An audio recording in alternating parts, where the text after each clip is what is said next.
Assalamualaikum warahmatullahi wabarakatuh. Yang saya hormati Bapak Dr. Muhammad Yusuf SEMM selaku Koordinator Prodi S1 Akuntansi, Bapak Adam Jakaria MAK PhD selaku dosen pembimbing 1, dan Ibu Nuramalia Hasanah MAK selaku dosen pembimbing 2. Di sini saya akan mempresentasikan seminar proposal penelitian yang berjudul Faktor-faktor yang mempengaruhi profitabilitas bank konvensional periode 2019 sampai dengan periode 2023 yang terdaftar di Bursa Efek Indonesia. Bagian pertama yaitu pendahuluan. Penelitian ini dilatar belakangi oleh yang pertama, penurunan suku bunga oleh The Fed atau Bank Sentral Amerika akibat perang dagang antara Amerika Serikat dan Cina yang berdampak pada ekonomi dan perdagangan internasional. Sektor perbankan pun mengalami penurunan profitabilitas. Penerapan tarif impor yang tinggi menyebabkan keluarnya dana asing dari Indonesia. Bank Indonesia sendiri merespon ini dengan kebijakan untuk menahan modal agar tidak keluar dari Indonesia, dengan cara menahan kredit agar tidak terhimpit suku bunga acuan, tetapi hal ini mengurangi margin keuntungan bank. Menurut LPS, dalam 3 tahun terakhir, profitabilitas perbankan mengalami penurunan yang tercermin dari penurunan ROA. Penurunan ROA disebabkan oleh beberapa faktor. Yang pertama, penurunan suku bunga yang mengakibatkan penyusutan NIM sebesar 0,27%. Kedua, kenaikan rasio kredit bermasalah atau LDR sebesar 4% yang tidak diimbangi oleh peningkatan DPK. Dan yang ketiga, beban regulasi yang mengharuskan peningkatan cadangan modal perbankan. Kemudian, pada awal tahun 2020, pandemi COVID-19 memberikan dampak yang signifikan pada sektor perbankan dengan melambatnya pertumbuhan kredit dan penurunan inflasi. Berdasarkan statistik perbankan, penurunan inflasi menyebabkan laba rugi bersih perusahaan perbankan turun signifikan dari 123.940 miliar rupiah pada triwulan 3 sampai dengan 4 2019 menjadi 42.048 miliar rupiah pada triwulan 1 sampai dengan 2 pada tahun 2020 yang mencerminkan penurunan sebesar minus 66,7%. Berdasarkan data rasio keuangan bank konvensional dari tahun 2019 hingga 2023 yang bersumber dari OJK, pandemi COVID menyebabkan fluktuasi signifikan pada ROA, RDL, dan BOPO. Sementara itu, karena meningkat secara konsisten, NPL menurun sejak 2021 dan NIM pulih pasca 2020 namun sedikit menurun pada 2023. Hal ini mencerminkan tantangan dan pemulihan sektor perbankan yang secara langsung mempengaruhi profitabilitas bank. Selanjutnya di sini ada pertanyaan penelitian. Yang pertama, apakah KAR berpengaruh terhadap ROA bank konvensional yang tercatat di Bursa Efek Indonesia periode 2019 sampai dengan 2023?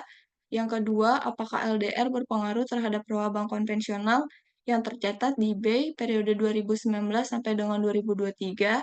Yang ketiga, apakah NPL berpengaruh terhadap ROA bank konvensional yang tercatat di BEI periode 2019 sampai dengan 2023? Yang keempat, apakah NIM berpengaruh terhadap ROA bank konvensional yang tercatat di BEI periode 2019 sampai dengan 2023? Dan yang terakhir, apakah BOPO berpengaruh terhadap ROA bank konvensional yang tercatat di BEI periode 2019 sampai dengan 2023? Selanjutnya, tujuan dari penelitian ini yang pertama yaitu menganalisis dan meneliti pengaruh KAR terhadap ROA pada bank konvensional yang tercatat di BEI periode 2019 sampai dengan 2023. Yang kedua, menganalisis dan meneliti pengaruh LDR terhadap ROA pada bank konvensional yang tercatat di BEI periode 2019 sampai dengan 2023. Yang ketiga, menganalisis dan meneliti pengaruh NPL terhadap ROA pada bank konvensional yang tercatat di BEI periode 2019 sampai dengan 2023. Yang keempat, menganalisis dan meneliti pengaruh NIM terhadap ROA pada bank konvensional yang tercatat di BEI periode 2019 sampai dengan 2023. Dan yang terakhir yaitu menganalisis dan meneliti pengaruh BOPO terhadap ROA pada bank konvensional yang tercatat di BEI periode 2019 sampai dengan 2023. Manfaat dari penelitian ini yang pertama yaitu manfaat teoritis, memberikan sumbangan pemikiran bagi pengembangan ilmu ekonomi. Yang kedua, menyediakan wawasan baru tentang efisiensi operasional dan pengelolaan risiko dalam perbankan konvensional. Dan yang terakhir yaitu memahami dampak kebijakan ekonomi secara global maupun domestik terhadap stabilitas dan pertumbuhan sektor perbankan. Yang kedua, manfaat praktis. Yang pertama, bagi perbankan sendiri, diharapkan penelitian ini dapat membantu memahami faktor-faktor yang mempengaruhi profitabilitas perbankan konvensional, sehingga bank dapat meningkatkan efisiensi operasional dan pengelolaan risiko, serta mengembangkan strategi yang responsif terhadap perubahan kebijakan ekonomi dan dinamika pasar. Kemudian manfaat bagi investor diharapkan membantu menganalisis kinerja keuangan bank konvensional melalui rasio keuangan yang komprehensif, membantu investor membuat keputusan yang tepat, serta menilai potensi keuntungan dan risiko investasi di sektor perbankan. Yang kedua yaitu kajian pustaka. Penelitian ini didukung oleh teori sinyal. Teori sinyal sendiri merupakan suatu kondisi atau sinyal berupa informasi mengenai kondisi suatu perusahaan yang dikirimkan oleh pemilik informasi tersebut kepada investor atau pihak eksternal lainnya.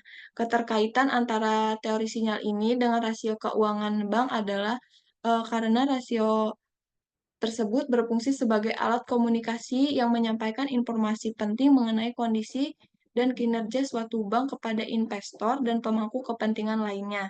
Dari sudut pandang teori sinyal ini, bank dengan rasio keuangan yang sehat dan baik dapat mengirimkan sinyal positif kepada pasar dan investor. Yang kedua yaitu profitabilitas. Profitabilitas merupakan rasio yang digunakan untuk memperkirakan kemampuan perusahaan dalam menghasilkan keuntungan dengan menggunakan sumber daya yang dimiliki perusahaan. Indikator profitabilitas dalam penelitian ini menggunakan ROA. Standar maksimal ROA sendiri pada perbankan Indonesia minimal 1,25%. Alasan memilih ROA sebagai profitabilitas, yang pertama, ROA dapat mengukur seberapa baik bank mengelola sumber dayanya secara umum. Yang kedua, ROA dapat menilai kinerja bank dari satu periode ke periode berikutnya melalui laba yang dihasilkan perusahaan. Kemudian, kinerja keuangan. Kinerja keuangan sendiri merupakan suatu analisis yang dilakukan untuk memahami sejauh mana suatu perusahaan menerapkan aturan pelaksanaan keuangan dengan baik dan benar. Berdasarkan peraturan BI nomor 14 garis miring 14 garis miring PBI garis miring tahun 2012 tentang transparansi dan sosialisasi laporan bank, bank wajib menyusun dan menyampaikan laporan keuangan termasuk laporan tahunan, laporan keuangan tribulan, dan publikasi bulanan dalam bentuk ruang lingkup yang ditentukan oleh Bank Indonesia.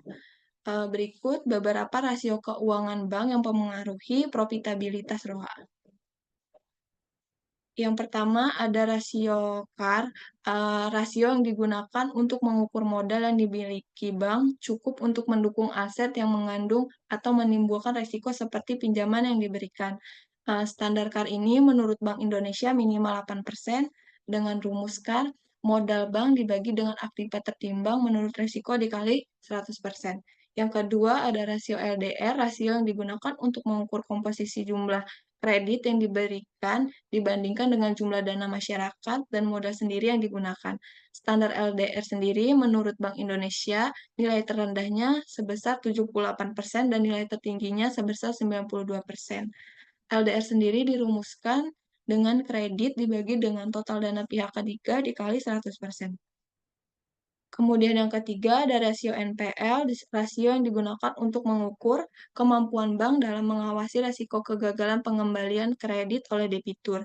Nilai maksimum yang ditetapkan oleh Bank Indonesia sebesar 5%. Rumus untuk mencari NPL yaitu kredit bermasalah dibagi dengan total kredit dikali dengan 100%. Rasio selanjutnya yaitu rasio NIM. Rasio ini mengindikasi kemampuan bank menghasilkan pendapatan bunga bersih dengan penempatan aktiva produktif. Standar NIM menurut BI yaitu minimal 3%. Rumus NIM sendiri, pendapatan bunga bersih dibagi dengan aktiva produktif dikali 100%. Selanjutnya, rasio BOPO, rasio yang digunakan untuk mengukur efisiensi operasional bank. Rasio ini menunjukkan seberapa besar biaya operasional yang dikeluarkan oleh bank dibandingkan dengan pendapatan operasional yang dihasilkan. Bank Indonesia telah menetapkan rasio BOPO maksimal 90%. Rumus BOPO yaitu beban operasional dibagi dengan pendapatan operasional dikali 100%. Berdasarkan penelitian dahulu, berikut pengembangan hipotesis dan kerangka konseptual. Pengembangan hipotesis yang pertama, pengaruh KAR terhadap ROA pada perbankan, konvensional. Hasilnya, atau hipotesis satunya, KAR berpengaruh terhadap ROA pada perbankan konvensional. Yang kedua, pengembangan hipotesis yang kedua yaitu pengaruh LDR terhadap ROA pada perbankan konvensional, dengan hipotesis yang kedua yaitu LDR berpengaruh terhadap ROA pada perbankan konvensional. Pengembangan hipotesis yang ketiga, pengaruh NPL terhadap ROA perbankan konvensional, dengan hipotesis ketiga yaitu NPL berpengaruh terhadap ROA pada perbankan konvensional. Pengembangan hipotesis yang keempat, pengaruh NIM terhadap ROA perbankan konvensional, dengan hasil hipotesis 4, NIM berpengaruh terhadap ROA pada perbankan konvensional. Dan pengembangan hipotesis yang terakhir yaitu pengaruh BOPO terhadap ROA perbankan konvensional, dengan hipotesis yang kelima yaitu BOPO berpengaruh terhadap ROA pada perbankan konvensional. Selanjutnya bab 3 yaitu metode penelitian. Metode penelitian pada penelitian ini untuk unit analisis penelitian ini menggunakan asosiatif kasual dengan pendekatan kuantitatif yang bersifat eksploratif. Untuk unit analisis dalam penelitian ini, bank konvensional yang terdaftar di Bursa Efek Indonesia selama periode 2019 sampai dengan 2023. Yang kedua yaitu teknik pengumpulan data menggunakan data sekunder yang berisi laporan keuangan tahunan dan kuartal yang diunduh dari web Bursa Efek Indonesia, Otoritas Jasa Keuangan, dan perbankan yang terkait dengan penelitian ini. Selanjutnya, operasional variabel di sini, variabel dependennya atau variabel Y-nya, profitabilitas yang diindikatori oleh rasio ROA. Untuk variabel independen atau variabel X-nya, di sini X1-nya ada CAR, X2-nya NPL, X3-nya LDR, X4 NIM, dan X5-nya BOPO. Populasi dan sampel, untuk populasi pada penelitian ini yaitu sebanyak 43 perusahaan perbankan konvensional periode 2019 sampai 2023 yang terdaftar di Bursa Efek Indonesia, dan sampel dari perusahaan sampel sebanyak 13 perusahaan bank konvensional 2019 sampai dengan 2023 yang terdaftar di Bursa Efek Indonesia. Untuk metode analisis pada penelitian ini yaitu menggunakan analisis linear berganda. Data yang digunakan yaitu data panel. Software yang digunakan untuk pengukuran pada penelitian ini yaitu software statistik IPUS dan Microsoft Excel. Dan uji yang dilakukan ada uji analisis statistik deskriptif, uji analisis klasik yang berisikan uji normalitas, autokorelasi, uji multikolinearitas, uji heteroskedasitas, dan uji regresi linear berganda. Mungkin cukup sekian presentasi yang dapat saya sampaikan. Kurang lebihnya mohon maaf. Saya akhiri. Wassalamualaikum warahmatullahi wabarakatuh.